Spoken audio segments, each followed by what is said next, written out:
உங்கள் குழந்தைகளை ஆசிரியர்களிடம் ஒப்படைக்கின்ற பொழுது முழு மனதோடும் மரியாதையுடனும் ஒப்படையுங்கள். எனக்கெல்லாம் எங்க அம்மா எல்லாம் நான் சொல்லியிருக்கிறேன் இதை நிறைய நேரங்கள்ல. ரெக்கார்டு வேற பண்ணீங்கன்னா எப்படி பல விஷயத்த பேச முடியும்? 4ஆம் கிளாஸ்ல நான் ஃபெயில் ஆயிட்டேன். அதாவது ஏன் ஃபெயில் ஆனேன்றத சொல்றேன். யாரும் அதை கேட்க மாட்டாங்க. ஒரு குழந்தை ஏன் ஃபெயில் ஆகுதுன்றதை யாருக்கிட்டையும் கேட்க மாட்டாங்க. எனக்கு என்ன பிரச்சனைனா, நான் ஏன் ஃபெயில் ஆனேன்னா, எனக்கு முன்னால் யாராவது பேச ஆரம்பித்தாலே அவங்க என்ன பேசுகிறாங்கன்னு தெரிஞ்சிடும். இது எவ்வளோ சிரமம் தெரியுமா டீச்சருக்கு? கிளாஸை நடத்த முடியாதுங்க என்னை வச்சுக்கிட்டு. அவங்க என்ன சொல்கிறாங்களோ அது எனக்கு தெரிஞ்சிருமே. எனக்கு மேத்தமேட்டிக்ஸில் 80 மார்க்குக்கு பெருக்கல் கணக்கு வந்திருக்கு, 20 மார்க்குக்கு வகுத்தல் கணக்கு வந்திருக்கு. எனக்கு பெருக்கல் கணக்கு தெரியும், அதனால் நான் அதை போடலை. தெரியாத அந்த வகுத்தல் கணக்கு ட்ரை பண்ணியிருக்கேன். அதில் 12 மார்க் வாங்கியிருக்கேன். 3 மணி நேரம் முடிஞ்சு போச்சு, ஃபெயிலாக்கி விட்டாங்க. எங்கள் அம்மா வந்து கேட்டாங்க, அந்த டீச்சர் சொன்னாங்க, பாருங்கன்னு. ஏன்பா இவ்வளோ கொஸ்டின் எழுதலைன்னு எங்கள் அம்மா சொல்கிறாங்க. எனக்கு இதெல்லாம் தெரியும், என்ன திமிரா பேசுது பாருன்னாங்க. உட்காந்து நான் உடனே போட்டு தரேன்னு 20 நிமிஷத்தில் போட்டு கொடுத்தேன். 80 மார்க் கொஸ்டின் உடனே பாஸ் பண்ணி விட்டாங்க. எங்கள் அம்மா என்ன தெரியுமா சொன்னாங்க கணக்கு டீச்சர்கிட்ட, அதுவும் கணக்கு டீச்சர்கிட்ட, மற்ற தமிழ் டீச்சர்கிட்ட சொல்லியிருந்தா கூட எனக்கு பிரச்சனை இருந்திருக்காது. கணக்கு டீச்சர்கிட்ட சொன்னாங்க, இந்த பொண்ணு இருக்குதுல்ல, நான் ரெட்டை ஜடை போட்டிருப்பேன், ஒரு ஜடையை பிடிச்சி இழுத்துட்டே சொன்னாங்க, தோலை உரிச்சிருங்க. இது ஏதாவது எதிர்த்து பேசிச்சுதுன்னா தோலை உரிச்சிருங்க, கண்ணை மட்டும் விட்டுருங்க, வீட்டில் நான் மிளகா பொடி போட்டுக்கிறேன்.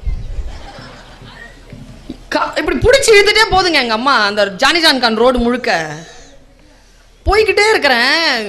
எங்கள் அம்மாட்ட போய் கேட்டேன் நான், அம்மாவா நீங்கள்? அந்த டீச்சர்கிட்ட தோலை அது சும்மாவே உரிக்கும், நீ பர்மிஷன் வேற கொடுக்குற உரின்னு, மிளகா பொடி வேற போடுவியா, கண்ணையும் விட சொன்னேன்னு கேட்டேன். எங்கள் அம்மா திருநெல்வேலிக்காரங்க, இங்கே தான் காயல்பட்டினம், ரொம்ப டெரர். எல்லா அம்மாவும் அப்படி தான் இருக்குமா? அது முக்கியமாக திருநெல்வேலி அம்மா கொஞ்சம் ஜாஸ்தி டெரர். கைத்தட்டல் எல்லா திருநெல்வேலி அம்மாக்களுக்கும் சமர்ப்பணம். டெரரா என்ன செய்ய எங்கள் அம்மா, என்ன சொன்ன அப்படின்னா, ஏன் கண்ணை மட்டும் விட சொன்னேன், கண்ணையும் நோண்ட சொல்கிறது தானே அப்படின்னா. எங்கள் அம்மா சொன்ன ஒரே பதில் என்ன தெரியுமா, எவ்வளோ ஆசைப்பாரு, கண்ணை பிடுங்கன்னா எப்படி படிப்ப, படிக்கிறதுக்கு தான் அந்த கண்ணு. எங்கள் அம்மா இந்த 2 கண்ணையும் விட்டு வச்சது படிக்கிறதுக்கு தான் சொல்லிட்டு சின்ன வயசுல எனக்கு சொல்லிட்டு கொடுத்துட்டாங்க. இந்த கண்களை வேறு எங்கும் மேய விடாமல் கற்பதில் கவனம் வை, அதற்காகத்தான் உன் கண்கள் உனக்கு இருக்கின்றன என்று சொல்லி தந்தவள் தாய். நல்ல ஞாபகம் வச்சுக்கோங்க. நம்மை வழிபடுத்தக்கூடிய ஆசிரியர்களையும் நம்மை வழிபடுத்தக்கூடிய பெற்றோர்களையும் நாம் கவனமாக உள்வாங்க வேண்டும். நம்மை வசை சொல்லுகின்றவர்களுக்கு எதிராக ஒரு வசைச்சொல் சொன்னாலே போதும், நம்முடைய கோபம் அடங்கிரும். எங்க தெரியுமா நீ ஜெயிப்ப வாழ்க்கையில, எப்ப தெரியுமா ஜெயிப்ப, இன்னைக்கு நடந்ததை மறக்காத, மறக்காம மனசுல வச்சுக்கோ. யார் எந்த உதடுகளால் உன்னை கடினமாக பேசினாரோ அதே உதடுகளால் பாராட்டுரை வாங்குகின்ற வரைக்கும் எப்பொழுது நீ ஓய மாட்டாயோ அப்பொழுது வரைக்கும் உன்னுடைய வெற்றி நிலைப்பாடானது அல்ல. நம்முடைய வாழ்க்கையில் ஜெயிப்பதற்கான சில விஷயங்கள் நமக்கு தெரிய மாட்டேங்குது. பெற்றோர்களை உங்களுக்கு சொல்லுகிறேன், நம் குழந்தைக்கு என்ன தேவை என்பது நமக்கு தெரியலைங்க. நமக்கு என்னென்ன கிடைக்கலையோ அதெல்லாம் நம் குழந்தைகளுக்கு தருகிறோம். நான் மெடிக்கல் டாக்டர் கிடையாது, ஆனா நான் ஒரு லிட்டரரி டாக்டர். நான் ஒரு சப்ஸ்கிரிப்ஷன் இன்னைக்கு உங்களுக்கு எழுதி கொடுக்குறேன். நீங்க என்ன பண்ணுங்க, அந்த மருந்தை நாளை காலையிலேருந்து கொடுங்க. இப்ப நேரமாச்சு, முடிஞ்சா நைட்லேருந்து கொடுக்க ஆரம்பிங்க, முடியாதவங்க நாளை காலையிலேருந்து கொடுங்க. பெற்றோர்களுக்கான மிக முக்கியமான மருத்துவ குறிப்பு என்ன தெரியுமா, நம்ம எல்லாருமே நம்ம குழந்தைக்கு எது தெரியுமா கொடுத்துட்டு இருக்கோம், எதை கொடுக்குறோம்னா விட்டமின் எம் கொடுக்குறோமா? அப்படின்னா என்ன, நீ அவ்வளோ நோண்டிட்டு இருந்தனா எப்படி என் பேச்சு கேட்ப? நான் டீச்சரில் கொஞ்சம் ஜாக்கிரதையாக தான் இருக்கணும். எனக்கு முன்னால் விட்டமின் எம் என்றால் மணி, காசு, டப்பு, துட்டு, அவ்வளவு கொடுக்கிறோம். எனக்கு என்னென்ன கிடைக்கலையோ எல்லாம் என் பிள்ளைக்கு கிடைக்கணும். வேண்டாங்க, கொடுக்காதீங்க. நிறைய காசு குழந்தைகளுக்கு கொடுக்காதீங்க, நிறுத்துங்க, இன்னிலேருந்து நிறுத்துங்க. அதுக்கு பதிலாக விட்டமின் என் கொடுங்க. விட்டமின் என் என்ன தெரியுமா, விட்டமின் நோ. நோ சொல்லுங்க. 100 விஷயம் கேக்குதா, 75 விஷயத்துக்கு நோ சொல்லுங்க. 25 விஷயத்துக்கு அப்புறமா பார்க்கலாம்னு சொல்லுங்க. நீங்கள் எந்த விஷயத்திற்கு நோ சொல்லுகிறீர்கள் என்பதிலே நீங்கள் கவனமாக இருங்கள். அந்த குழந்தை ஆசைப்பட்டு கேட்கக்கூடிய விஷயங்களுக்கு நோ சொல்வதில் எவ்வளவு கவனமாக இருக்க வேண்டும் என்றால் 3 மாதத்தில் இருந்தே அந்த நோ சொல்ல பழக வேண்டும். நீ எல்லாம் நினைச்சு பார்க்கிற, இப்பவே வீட்டுல பிரச்சனை, இதுல நோ சொல்ல வேற அம்மா அப்பாக்கு கத்து கொடுத்தனா என் பாடு என்னன்னு ஒண்ணு சொல்றேன். எந்த ஒரு குழந்தை நோ சொல்ல சொல்லி வளர்க்கப்படுகிறதோ அந்த குழந்தை இம்யூனிட்டி பவரோட வளர்கிறது. வெளியில் யாரேனும் நோ சொன்னால் அதை தாங்கக்கூடிய சக்தி அவர்களுக்கு கிடைக்கிறது. வெறும் எஸ் எஸ் சொல்லி வளர்க்கக்கூடிய பிள்ளைகள் எதிர்ப்பு சக்தி இல்லாமல் வாழ்க்கையில் உதிர்ந்து போகின்றன. வாழ்க்கையில் அவர்கள் உதிர்ந்து போக கூடாது என்றால் அவர்களுக்கு சில விஷயங்களுக்கு நீங்கள் நோ சொல்லி பழகுங்கள். நான் யோசிச்சு பார்க்கிறேன், லேர்னிங்ல என்ன அவ்வளவு சந்தோஷம் இருக்கு. அது எப்படி அவ்வளவு சந்தோஷமானது? லேர்னிங் அவ்வளவு சந்தோஷமானதா? ஆமா. சிந்திக்கிறது எவ்வளவு சந்தோஷமானது தெரியுமா? சிந்திப்பது சந்தோஷமானது. இந்த ரெண்டுத்தையும் நிறுத்தவே நிறுத்தாத, வாழ்க்கை முழுக்கத்தை நிறுத்தாத. கலீல் கிப்ரான் சொல்லுகிறான் பெற்றோர்களை பார்த்து, பெற்றோர்களே உங்கள் குழந்தையை நீங்கள் கற்ற ஆசிரியரிடம் ஒப்படைத்து விடாதீர்கள், கற்கின்ற ஆசிரியரிடம் ஒப்படையுங்கள் என்று பேசுகிறார். கற்றுக்கொண்டே இருக்கக்கூடிய ஆசிரியர்கள் தான் உங்கள் குழந்தைக்கு சரியான வழியை காட்ட முடியும். கற்று முடித்தவர்கள் எதையும் கற்றுக் கொடுத்து விட முடியாது. கற்றுக்கொள்வது என்பது எவ்வளவு அற்புதமான விஷயம் என்பதற்காக சொல்லுகிறேன். சாக்ரட்டிஸ்னு ஒருத்தர் தான் தெரியுமா? யாரு? ஒரு தத்துவ ஞானி. அவனுடைய தத்துவம் சொல்லு பாப்போம். ஒரு தத்துவம் யாருக்கும் தெரியாதுங்க. சாக்ரட்டிஸ் தத்துவ ஞானின்னு தெரியும், தத்துவ ஞானின்னு சொல்றாங்க. அவனுடைய தத்துவம் என்ன தெரியுமா? ஒன்னும் இல்ல, ரைசிங் क्वेश्चंस, கேள்விகளை எழுப்புபவன் சாக்ரட்டிஸ். why not, இவ்வளவுதான் சாக்ரட்டிஸ். இதெல்லாம் நமக்கு சொல்லி கொடுத்தான். இப்போ ஆப்பிள் விழுகிறது, மரத்திலிருந்து ஆப்பிள் விழுகிறது, தகவல் why அப்படின்னு கேட்டாதான் எஜுகேஷன். whyன்னு கேட்கணுங்க. whyன்னு கேட்டது யாரு? சாக்ரட்டிஸ் கேட்கல, நியூட்டன் கேட்டான். whyன்னு கேட்டவன் நியூட்டன். கேட்க சொன்னவர் தான் சாக்ரட்டிஸ். கேட்டவர்கள் வாழ்க்கையில் ஜெயிக்கிறார்கள். அவன் குரு, இவன் செயல்பாட்டிலே இறங்கியவன். whyன்னு கேட்டான், கிராவிட்டியை கண்டுபிடிச்சான். why தான், ஏன் இப்படி இருக்கிறது, ஏன் இப்படி இருக்கக்கூடாது என்கின்ற கேள்வி மாணவர்களுக்கு வர வேண்டும். ஒரு சப்ஜெக்ட படிக்கும் பொழுது ஏன் இப்படி இந்த விஷயம் ஏன் இப்படி சொல்லப்பட்டிருக்கு, ஏன் இப்படி இருக்கக்கூடாதா என்கின்ற கேள்விதான் வாழ்க்கையை செதுக்குகிறது. சாக்ரட்டிஸ் என்ன தெரியுமா பண்ணா? அவன் அப்படி கேள்வி கேட்டான் என்பதற்காக தண்டனை, அவனுக்கு விஷம் குடிச்சு செத்து போகணுங்கிற தண்டனை நடந்துகிட்டே இருக்கும்போது தினத்தந்தியில தான் வந்தது இந்த செய்தி. இறையன்பு எழுதியிருந்தார். அவர் நடந்துகிட்டே இருக்கிறாரு சாக்ரட்டிஸ். திடீர்னு அவருக்கு ஒரு பாட்டு சத்தம் கேட்குது. பாட்டு சத்தம் கேட்ட உடனே அவர் குரல் கொடுத்து கேட்டாராம், நண்பனே பியூட்டிஃபுல்லா இருக்கே உன்னுடைய சாங். அவங்க இருந்து அவன் சாங்கை நிறுத்திட்டு அவன் கேட்டானா, யார் அது? நான் தான் சாக்ரட்டிஸ். ஓ சாக்ரட்டிஸ், நன்றாக இருக்கிறாயா? இருக்கிறேன். நீ ஏதோ ஒன்று வாசிச்சாயா, அந்த பாட்டு எனக்கு தெரியும். என்ன ஆர்கன்ல அதை வாசிச்ச நீ? அதுவா? அது மவுத் ஆர்கன்.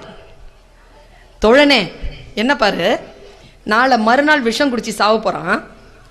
கிழமை அவன் யோசிச்சான், என்ன வேணாலும் எப்படி வேணாலும் இருந்திருக்கலாம் அந்த 2 நாளைக்கு. அவன் என்ன கேட்டான் தெரியுமா? ஏய் தோழனே, எனக்கு அந்த இசைக்கருவியை வாசிக்க கற்றுக் கொடுக்கிறாயா? உடனே அவன் சிரிச்சுக்கிட்டே சொன்னானா, 2 நாள்ல சாவ போற, இதை கத்துக்கிட்டு என்ன பண்ண போற? சாக்ரட்டிஸ் சொன்ன பதில் தான் குழந்தைகளை உங்களுக்கான பதில். சாக்ரட்டிஸ் சொன்னான், நான் சாகும் போது எனக்கு மௌத்தார்கன் வாசிக்க தெரியும் என்கின்ற ஒரு எண்ணம் போதாதா? சாகும் போது கூட இது எனக்கு தெரியும் அப்படிங்கிற எண்ணம் போதாதா? இதனால் எனக்கு என்ன கிடைக்கும், இதனால் எனக்கு என்ன கிடைக்கும், இதனால் எனக்கு என்ன கிடைக்கும் என்பது அல்ல கல்வி. கல்வி என்பது எதுவும் கிடைக்காது, ஆனால் அதை தெரிந்து கொள்வதில் ஒரு சந்தோஷம் வருது பாரு. நான் உலகத்திலேயே நான் ரிசீவ் பண்ண 2 தேங்க்ஸ் குழந்தைகளே, as a teacher, என்னால மறக்கவே முடியாத 2 தேங்க்ஸ். ஒன்று, என்னுடைய மகன் 4.5 வயது. உனக்கும் உன்னுடைய பழைய விஷயங்கள் ஞாபகம் வரும் பாரு, உங்களுக்கும் ஞாபகம் வரும் பாருங்க. நமக்கு மணி பார்க்க கற்றுக் கொடுத்தவங்கள மறக்க முடியாது தெரியுமா? யாரோ ஒருத்தங்க கற்றுக் கொடுத்துருப்பாங்க, மறக்க முடியுமா? யாருங்கிற ஞாபகம் இருக்கா? யார் உங்களுக்கு டைம் பார்க்க கற்றுக் கொடுத்தாங்க? ஒரு நாள் என் பையன் வந்து நின்னான். அம்மா இது எப்படிம்மா என்னம்மான்னு கேட்டான். நான் அவனுக்கு சொல்லி கொடுத்தேங்க, டைம் பார்க்கறத சொல்லி கொடுத்தேன். பையன் வெளியில போய் விளையாடிட்டு ஓடி வந்து என் கால்களை அணைத்து கொண்டு மா தேங்க்ஸ் அப்படின்னா. ஏண்டான்னு கேட்டேன். 4:30க்கு ஷார்ப்பா வரலனா விளையாட்டுல சேர்த்துக்க மாட்டேன்னு சொன்னாங்க. எனக்கு 4:30 எப்படி ஆகும்னு சொல்லிட்டு நீ சொல்லி தந்தல்ல, அதுக்கு தேங்க்ஸ் அப்படின்னா. நான் மறக்க முடியாத ஒரு நன்றி என் பிள்ளையிடம் இருந்து வந்து சேர்ந்தது. ஒரு விஷயத்தை நான் அவனுக்கு கற்றுக் கொடுத்த அந்த கணம். குஜராத்ல இருந்து வந்த ஒரு பொண்ணு, அவளுக்கு எழுத படிக்க தெரியாது தமிழ். நான் தமிழாசிரியராக நின்று எழுத படிக்க கற்றுக் கொடுத்தேன். பேசிக் தமிழ் கற்றுக் கொடுத்தேன். காலேஜ் முடிச்சு வெளியேறுகின்ற பொழுது அந்த ஃப்ரில்லான அந்த புர்கா போட்டுட்டு வந்து நின்று அந்த குழந்தை சொல்லுச்சு, கண்ணெல்லாம் கண்ணீருங்க, மேம் தேங்க்ஸ். என்னப்பா உங்களை எங்கேயோ பார்த்த மாதிரி இருக்க, செகண்ட் இயர்ல கற்றுக் கொடுத்தேன். மேம் நான் தான் மேம், பேர் சொல்லிட்டு எதுக்கு தேங்க்ஸ்? இப்போ எனக்கு தமிழ் எழுத படிக்க தெரியும் மேம், தேங்க்ஸ். ஒரு விஷயத்தை கற்றுக் கொடுப்பது என்பதே எனக்கு இவ்வளவு பேரின்பமாக இருக்கின்ற பொழுது, ஒரு விஷயத்தை கற்றுக்கொண்டால் அது எவ்வளவு பேரின்பம் என்பதைத்தான் அந்த குழந்தைகளுடைய கண்களிலே நான் மின்னலாக பார்த்தேன். கற்றுக்கொள்ளுங்கள் குழந்தைகளே. உலகத்தில் ஜெயிப்பது என்பது ரொம்ப சாதாரணமான விஷயம். ஆனால் எதை கற்றுக்கொண்டு ஜெயிக்கிறோம் என்பதுதான். பல நேரங்களில் நம்மை ஜெயிக்கக்கூடிய ஒன்று, ஏதோ ஒன்று நம்மிடத்தில் தான் இருக்கிறது, ஆனால் அதற்கான அடையாளம் நமக்கு தெரிவதில்லை. என்னுடைய அம்மம்மா, நான் தான் சொன்னேன் இந்த ஊருக்காரங்க தான், ஒரு முறை என்கிட்ட சொன்னாங்க, நான் மறக்கவே முடியாதுங்க, நான் உங்களுக்கு அதை கடத்திட்டு போறேன். என் அம்மம்மா சொன்னாள், ஒரு முறை ஒருத்தனுக்கு ரொம்ப பசிச்சுதான், பசிக்குதுன்னு நினைச்ச உடனே அவனுக்கு சோறு வந்துருச்சான். சாப்பிட்டானா, தண்ணி அப்படின்ன உடனே தண்ணி வந்துருச்சான். தண்ணி குடிச்ச உடனே டயர்டா இருச்சான். ஸ்வீட்ஸ் ஏதாவது இருந்தா நல்லா இருக்கும், ஸ்வீட்ஸ் வந்துருச்சான். ஸ்வீட்ஸ்லாம் சாப்பிட்டுட்டு கொஞ்சம் தூக்கம் வர்ற மாதிரி இருக்கு அப்படின்ன உடனே கட்டில் வந்துருச்சான். படுத்துட்டான், கை கால்லாம் வலிக்குது அப்படின்ன உடனே தேவதைகள் வந்துட்டாங்களாம் கால் கை அமுக்கிறதுக்கு. தூங்கிட்டான். முழிச்சு பார்த்தா நட்ட நடு காட்டுல கட்டில கிடக்குறான், ஒரு மரத்துக்கு கீழே. உடனே பார்த்துட்டு பயந்து, நாய் நரிலாம் வந்துருச்சுன்னா, நாய் நரிலாம் வந்துருச்சு. ஐயோ நாய் நரி நம்மள சாப்பிட்டுருச்சுன்னா, நாய் நரி சாப்பிட்டுருச்சான். கதை முடிஞ்சுது. அவன் எது ஏன் அப்படி செய்தது, எல்லாம் ஏன் அப்படி நிகழ்ந்தது என்றால், அவன் நின்று கொண்டிருந்ததும் படுத்து கொண்டிருந்ததும் கற்பக மரத்திற்கு கீழ். எது நினைக்கிறானோ அது நடக்கும். இப்போ நான் எனக்கோ உங்களுக்கோ எந்த கற்பக தருவும் கண்ணில் கிடைக்காது. ஆனால் நம்முடைய மனம்தான் குழந்தைகளை நம் கற்பக தருவோம். எது உன் மனம் நினைக்கிறதோ அது உன் வாழ்க்கை உன் காலடியில் கொண்டு வந்து போடும். எதை நினைக்கிறாய் என்பதிலே நீ கவனமாக இரு. உன் கவனம் சிதறுகிறது. பாய்ஸ்க்கு சொல்ற, உன் கவனம் சிதறுகிறது. யாருக்கு கவனம் சரியாக இருக்கிறதோ அவர்கள் தான் வாழ்க்கையில் ஜெயிக்க முடியும். கவனத்தை சிதறுகின்றவர்கள் வாழ்க்கையை சிதறடிக்கிறார்கள். ஒரே நிமிஷம் தான், ஒரே வினாடி தான் கவனம் சிதறனா ரோட் ஆக்சிடென்ட். ஒரு நிமிஷம் தான் சிதறனா ட்ரெயின் மிஸ். 1 hour தான் சிதறிடுச்சுன்னா எக்ஸாம் எழுத முடியாது. ஒரு நாள் தான் கழுத்து போடலன்னா சீனியாரிட்டி கிடைக்காது. 1 year ஃபெயில் ஆனவங்களை போய் கேட்டு பாருங்க, என்னன்னு தெரியும். கவனத்தை சிதற விடுகின்ற பொழுதுதான் வாழ்க்கை சிதறுகிறது. கவனத்தோடு இரு. எனி டைம் என்ன வேணாலும் நடக்கட்டும், உன் கவனத்தை மட்டும் சிதற விடாது. ஒரு பள்ளிக்கூடத்தில் ஒரு வாத்தியார் வந்து கிளாஸ் எடுத்துகிட்டே இருக்கும் பொழுது சொன்னாராம், நீ வந்து இந்த பீக்கரில் ஒரு ஆசிட் வச்சுருக்கேன், அந்த ஆசிடை எடுத்து வாயில் போட்டு தொட்டு பார்த்துட்டு என்ன டேஸ்ட்டுன்னு எழுதி வை, நான் பிரின்சிபல் ரூம் வரைக்கும் போயிட்டு வந்துட்டேன். ஒரு கெமிஸ்ட்ரி டீச்சர். எல்லாரும் ஓகே சார்ன்ட்டா. டீச்சர் வெளில போனால் போதும் அவங்களுக்கு. ஓகே சார்ன்ட்டா. ஒருத்த மட்டும் கேட்டான், சார் ஆசிடுங்கிறீங்களே தொல்லாமா வாயிலன்னு. டேய் விஷமா கொடுப்பேன் தொட்டு எழுதுறா அப்படின்ட்டு போயிட்டார் அவர். எல்லாரும் வந்து புளிப்புன்னு எழுதி வச்சாங்க. மாஸ்டர் உள்ள வந்தார். என்னடா என்ன டேஸ்ட் அப்படின்னாரு. புளிப்பா இல்லையே அப்படின்னு நேராக போய் பீக்கர்லேருந்து அவர் வாயில் வச்சுட்டு டேஸ்ட்லெஸ்ன்னு எழுதினாரு.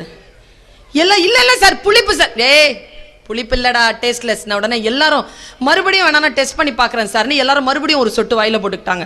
ஒரு பையன் மட்டும் போடலை. இந்த 30 பேரில் ஒருத்த மட்டும், சார் புளிப்பு தான் சார். டே, நான் டேஸ்ட் பண்ணிட்டு சொல்கிறேன் இல்லைன்னு, நீ என்னடா புளிப்புங்கிற? சார் புளிப்பு தான் சார். பசங்கள்லாம் பாதி பீக்கர் காலி பண்ணிட்டாங்க மறுபடியும் டேஸ்ட் பண்ணி. இவன் சொன்னா இல்லை சார் புளிப்பு தான் சார். எப்படிடா சொல்கிற? நான் டேஸ்ட் பண்ணது எல்லாரும் பார்த்தாங்க, இப்போ நான் தப்புங்கிறியா? நான் டீச்சர் தப்பா? இல்லை சார், நீங்கள் தப்பு பண்ண மாட்டீங்க, ஆனால் ஒன்றே நடந்துருச்சு சார், நீங்கள் டேஸ்ட் பண்ணவே இல்லை சார். டேய், கையை போட்டு வாயில் வச்சேனடா. இல்லை சார், நீங்கள் போட்ட விரல் வேற, வாயில் வச்ச விரல் வேற சார்னா. இதுக்கு பேர் தான் கவனம். அவர் ஆள்காட்டி விரலை பீக்கருக்குள்ளே விட்டுட்டு நடு விரலை எடுத்து வாயில் வச்சிருக்காரு. அவருக்கு டேஸ்ட்லெஸ்ஸாக தான் இருந்திருக்குது. எல்லோரும் ஆசிரியர் செய்வதை சொல்வதை கேட்டார்களே தவிர இவன் தான் செய்வதை பார்த்தான். பார்ப்பது கவனம். கான்சென்ட்ரேஷனோட யார் இருக்கிறீங்களோ அவன் தான் ஜெயிக்கிறான்.